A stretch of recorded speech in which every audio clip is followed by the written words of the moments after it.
السلام علیکم ناظرین، انفولڈ پاکستان میں آپ سب کو خوش آمدید کہتے ہیں۔ کیا آپ جانتے ہیں کہ چند دن پہلے دنیا ایک ایسی جنگ کے دہانے پر کھڑی تھی جو صرف مشرق وسطیٰ ہی نہیں بلکہ پوری عالمی معیشت کو ہلا کر رکھ سکتی تھی؟ آپ یہ بھی جانتے ہیں کہ اگر ایک اہم سفارتی کوشش ناکام ہو جاتی تو تیل کی سپلائی رک سکتی تھی، عالمی منڈیاں تباہ ہو سکتی تھی اور امریکہ اور ایران ایک مکمل جنگ میں داخل ہو سکتے تھے جو کہ مختلف ممالک تک پھیل سکتی تھی۔ لیکن پھر ایک ایسا اتفاق ہوا جس نے عالمی سیاست کا رخ بدل دیا، اور اس کہانی کے مرکز میں تھا اسلامی جمہوریہ پاکستان۔ اسلام آباد میمورنڈم آف انڈرسٹینڈنگ صرف ایک معاہدہ نہیں بلکہ ایک ایسا سفارتی سنگ میل قرار دیا جا رہا ہے جس نے پاکستان کو عالمی سطح پر ایک ذمہ دار اور قابل اعتماد ثالث کے طور پر نمایاں کر دیا ہے۔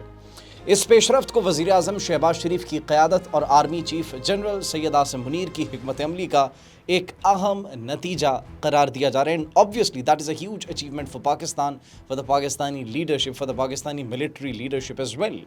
دلچسپ بات یہ ہے کہ اس معاہدے میں شامل فریقین کے موقف ایک دوسرے سے انتہائی مختلف اور بعض معاملات میں متصادم تھے، اور ہم نے یہ دیکھا ڈفرینس آف اوپینین تھا اور مختلف پوائنٹس پر ایک دوسرے کی بات نہیں مانی جا رہی تھی۔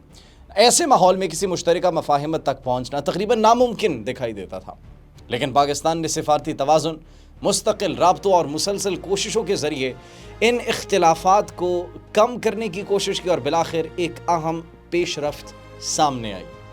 اس عمل کو ناکام بنانے کے لیے بھی ناظرین مختلف سطحوں پر رکاوٹیں بھی موجود تھیں۔ نہ صرف رکاوٹیں موجود تھیں، کارروائیاں کی جا رہی تھی کہ کسی طریقے سے یہ ناکام ہو جائے۔ ایسے عناصر بھی سرگرم تھے جو خطے میں کشیدگی کو برقرار رکھنا چاہتے تھے، لیکن پاکستان نے اپنے موقف سے پیچھے ہٹنے کے بجائے استحکام اور مذاکرات کے راستے کو ترجیح دی اور مسلسل ایک برج کے طور پر کردار ادا کیا۔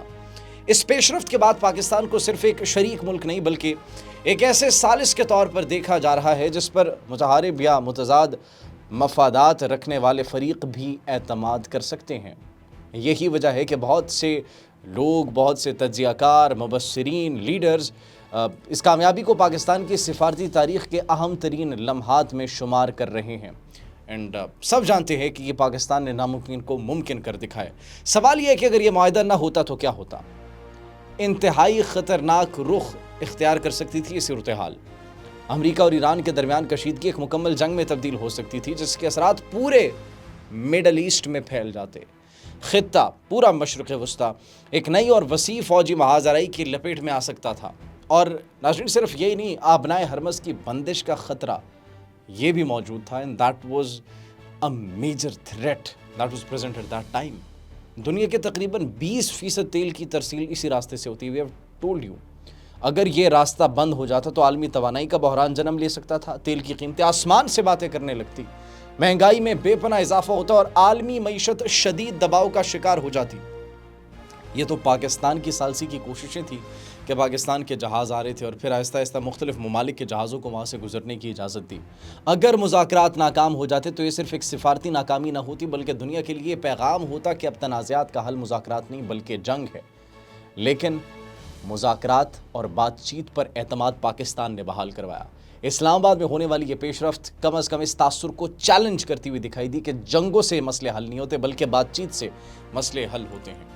اس معاہدے نے ایک بار پھر ناظرین یہ ثابت کیا ہے کہ پاکستان صرف خطے کا ایک اہم ملک نہیں بلکہ ایسے نازک مواقع پر مثبت کردار ادا کرنے کی صلاحیت بھی رکھتا ہے، اور اگر یہی سفارتی رفتار برقرار رہی تو آنے والے دنوں میں پاکستان کا عالمی کردار مزید نمایاں ہو سکتا ہے، جس کی ابھی ہر شخص، ہر لیڈر تائید کر رہا ہے کہ this is something unbelievable that Pakistan has done۔ سوال اب یہ ہے کہ کیا اسلام آباد میمورنڈم آف انڈرسٹینڈنگ واقعی خطے میں ایک نئے دور کا آغاز ثابت ہوگا یا یہ صرف ایک عارضی وقفہ ہے؟ آپ کیا سوچتے ہیں اس حوالے سے؟ کامنٹ سیکشن میں اپنی قیمتی رائے سے ضرور آگاہ کیجیے گا۔ مجھے اجازت دیجیے، اللہ نگہبان۔